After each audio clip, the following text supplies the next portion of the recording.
So, what I'm about to show you is simultaneously encouraging and disturbing to me. This is a video from 1995 of Joe Biden with a fiery tirade on the Senate floor. And he's talking about, in this situation, he's talking about Bosnia, but so much of this applies right now to what's going on in Ukraine.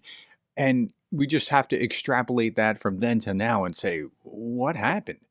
Okay, right now, today, this is in the Kyiv Post. Currently, the U.S. is not ready to offer Ukraine membership or an invitation to join NATO, says the U.S. ambassador to NATO. Uh, that's today. And if you look at this, Kyiv Post said, find someone that loves you as much as the U.S. wants to allow the implosion of the post-World War II order, because that's what we're allowing. That's exactly what we're doing by not supporting this kind of plan. And let's just look back just a few years. Biden warns of, quote, devastating, unquote, consequences for Russia if Navalny dies in prison. This was June 17th of 2021.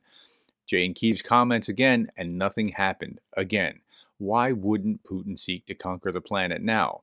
Thinking as a Russian, he'd be stupid not to. But this isn't the same Biden as the Biden in 1995, and you're going to hear what he has to say. Let's listen to him. And again, the comment here is, if we had this Biden now, Putin would be gone. Let's What listen. is our interest? What is our interest? Our interest is that history repeated itself. And let me be presumptuous enough to go on a little more what I think the next history lesson will be. The Soviet Empire has collapsed. The good news.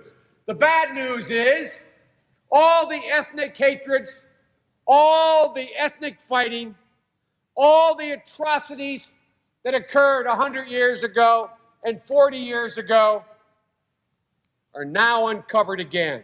There are 25 million Russians living outside the border of Russia, in Ukraine, in the Balkans, in Kazakhstan. There is war in Armenia, Georgia, and almost all of it is based on ethnicity. He's and not what is wrong. the message we send to the world if we stand by and we Now he's not wrong. Like this is what's going on. And now he's talking in 1995, and the context here, he's talking about the breakup of the former Yugoslavia and the Bosnians and Serbs and that sort of thing. And I've read about this, watched documentaries about this to try to understand what was going on. The problem there was it's like what's going on in Ukraine, except it was even worse. It was even slower.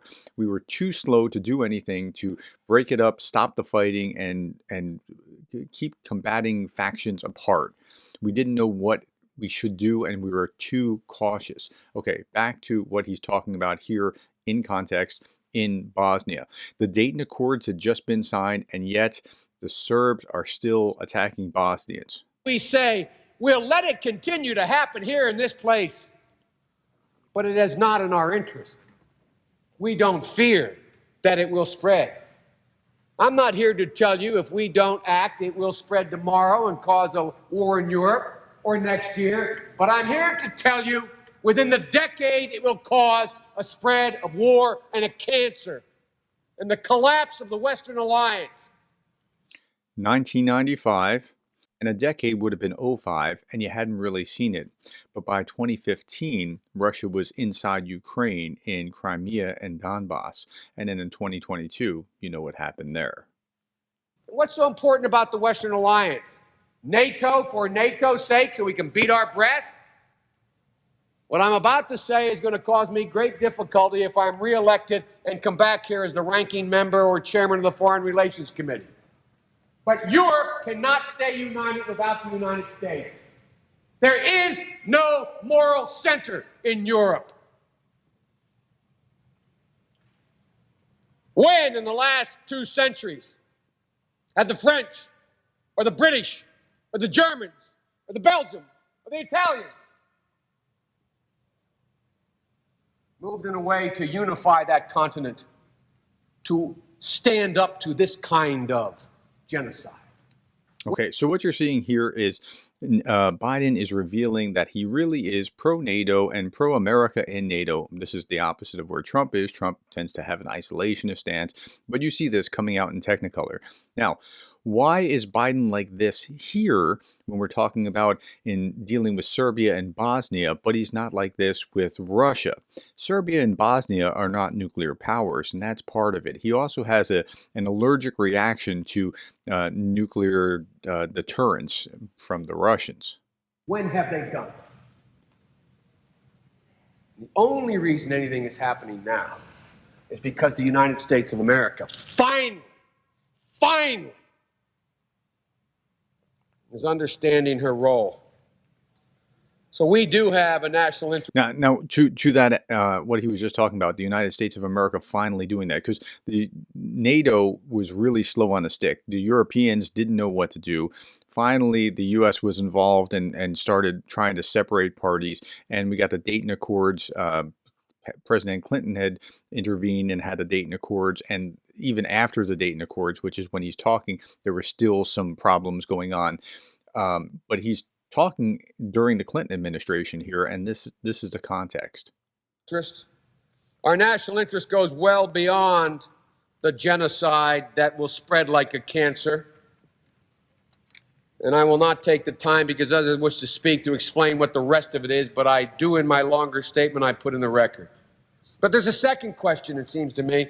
Not only what is the national interest of the United States, is there one, but once you establish there is one, which I believe there is one exists, is the proposed action by the president the one that can meet that national interest?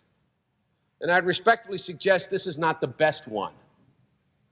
If the president and the administration, in my view, and the last administration had the gumption, they would have told our European allies, we are lifting the arms embargo.